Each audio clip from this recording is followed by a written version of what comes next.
Hi, I'm Katie Uhlmann reporting for KD Chats at the Canadian International Television Festival at the TIFF LIGHTBOX in downtown Toronto.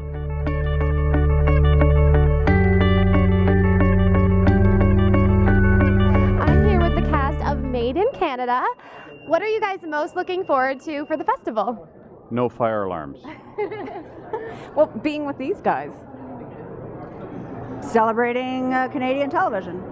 I'm mostly excited about the old home week aspect.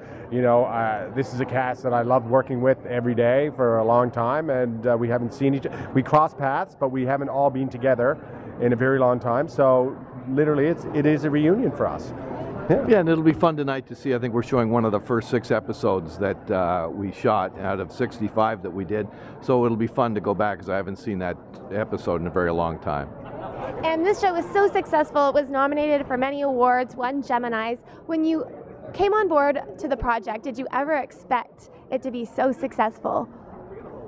We started with 6 episodes, and you know, as one of the creators, I really didn't know what I was doing in a lot of ways. There was a big learning curve, but that first, we literally shot it in the offices of the production company that we were partnered with. At 5 we walked in, we walked out at 9 a.m., they walked in. Oh wow. Yeah. And it was very dark. The first 6 episodes were very dark. In fact, if we carried on, once we got renewed, if we carried on, my character would have had to start killing people because within 5 or 6 episodes, I was already having actors' legs broken. Like Richard III. It was, you know, and so the show changed as we went on, but it was just it was a very exciting time, especially those first 6 episodes, one of which we're going to screen tonight. I mean, literally shot in the middle of the night in the actual offices of the company we partnered with that we were satirizing, and it was exciting. It was an exciting time.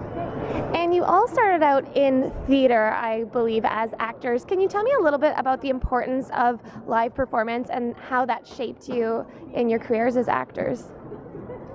Wow. Live performance as opposed to being on television? Yeah, sort of starting in live performance and what you learned from that. Well, I'm kind of with Anthony Hopkins. I'm not a big fan of live theater. For some reason, it just doesn't seem to add up to all the work that you have to do. Yeah. And, you know, if you get it right once, it should be there and people should be able to enjoy that and your work should be over. But Yeah, I disagree. I think there's lots of, I like theater. Even though I can see there's lots of bad theater out there, it does at times feel like a weird medieval sort of madrigal-like act of what are we doing in this very media-saturated world. But I think one great thing about theater is that it teaches you to cope with fear.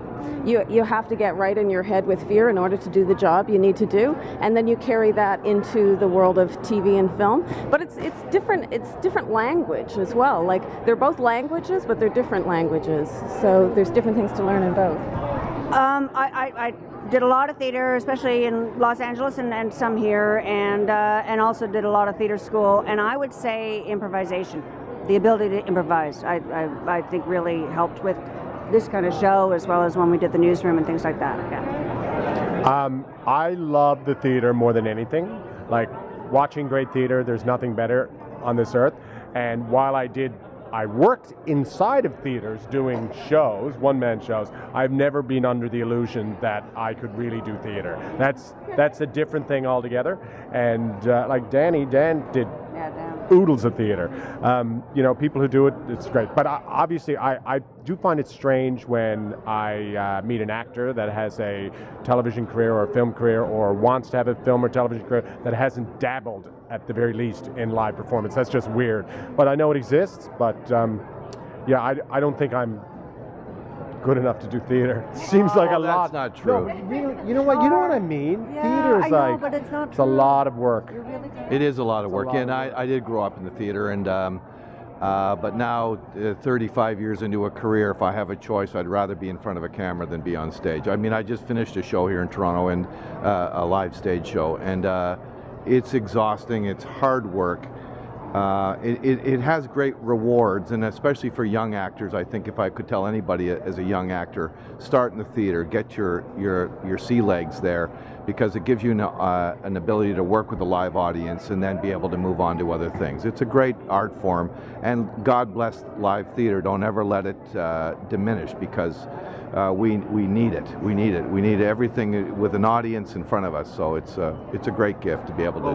One of the the closest that you can get to theater in television is doing a sitcom. The Red Green Show all of a sudden went in front of a live audience, Cheers, Seinfeld, and all these places. But you're performing to 300 or 400 people as opposed to everybody else out there, and you're trying to get it right for them, as opposed to not being worried about messing something up and then doing something different. And because you have no time in television. What you do in television is very, very limited. It's because it's so expensive. So either you get it right then, or you move on. So doing it in front of a live audience to me is just, Great. Well, those are very interesting comments. Thank you so much, and have an amazing time here at the festival. Thanks very much. Thank you. Thank you. I'm Katie Uhlmann reporting for Katie Chats at the TIFF Lightbox in downtown Toronto.